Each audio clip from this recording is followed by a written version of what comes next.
Let's remember here, the people we are fighting today, we funded 20 years ago. It's the Congress, led by Democrats, who said, you know what, sounds like a pretty good idea. Let's deal with the ISI and the Pakistani military, and let's go recruit these Mujahideen, and let's get some to come from Saudi Arabia and other places. Let's be careful what we sow, because we will harvest. So we then left Pakistan. We said, okay, fine, you deal with the stingers that we've left all over your country. You deal with the mines that are along the border.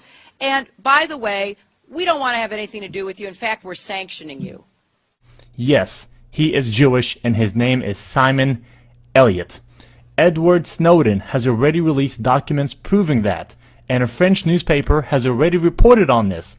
But your Jewish masters in the U.S., especially your terrorist Senator John McCain, will not allow it to be publicized.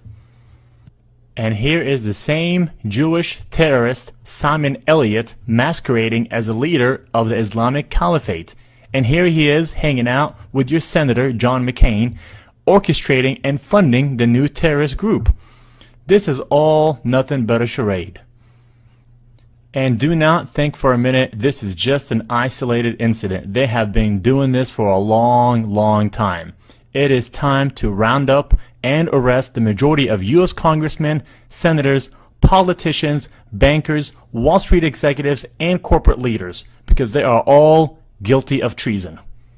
Adam Gadon, the so-called American Al-Qaeda who proclaimed himself the media maven, if you will, for Al-Qaeda, and was helping to produce a lot of these so-called Al-Qaeda videos that were all over the internet that made Al-Qaeda look really bad and made the Muslims look bad. Should you fail to comply in full, we will deem it sufficient justification to continue to fight and kill Americans. Come to find out, Adam Gadon's real name was Adam Perlman. And not only was he, in fact, Jewish, he was the grandson of a member of the board of the Anti-Defamation League. And if you've been following the history of the Anti-Defamation League, you will find out they've been very much involved in covertly supporting a lot of these so-called American Nazi movements. In fact, all the way back, just about the time of World War II, there was this scandal where the head of the American Nazi Party, which had a total membership of like 6, and yet they were getting all this press, was arrested for embezzling from his sponsors, which turned out to be the ADL, so that kind of blew up in their faces. So anyway, we have Adam Perlman, and he's been going around saying, I'm Al-Qaeda, I'm Al-Qaeda, see, I got a turban on my head, I'm a terrible Muslim, gotta hate me, gotta be afraid of me, and of course everybody's laughing at him now because we all know who he is. Okay, so they have brought in the understudy, and there is a new American Al-Qaeda named Yusuf al-Khattab.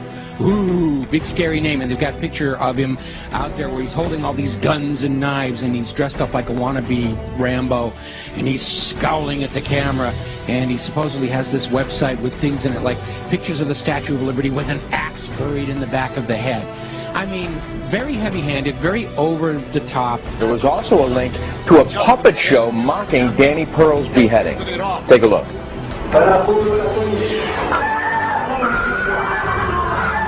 Oh, that's awful. You know, just looking more like a movie prop than anything else here. So, as it turns out, this is another fake.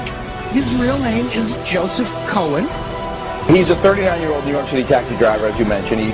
He called himself Yusuf al-Khattab, but he was born Joseph Cohen here in America. He is a Jew. And he is another manufactured front to try and convince Americans that Al-Qaeda is actually here in the United States. And this is why we've got to be doing this, doing surveillance on the American people and reading their email and listening to their phone calls and all this stuff, because you never know when we're going to get into a situation with the American Al-Qaeda. And it's all a front. It's a fake. He's up there. He's there to try and create an enemy that doesn't really exist in order to justify the totalitarian treatment of the American people and to encourage us to go and attack them before they kill us. They're already here on the home front. We've got to go bomb those gosh darn Muslims because they're infiltrating America. And you tell the story about how you tried to find out what the what they call the Mossad when they deal with publicly? I thought it was a reasonable question, but the trouble is you can't pick up the phone book. There's no Langley in Israel that you can look up, CIA, or in our case, the Mossad. We thought we should ask, what shall we call it in English? You can translate the Hebrew words, as I said, Mossad is institute, but when they write a letter to their friends in the CIA or the British intelligence, what do they call themselves? It took a while. It was a matter of asking the Prime Minister's spokesman. The best you could do, because officially the Mossad is under the Prime Minister's office. And I think he sort of wondered why you want to know and all that, so we explained.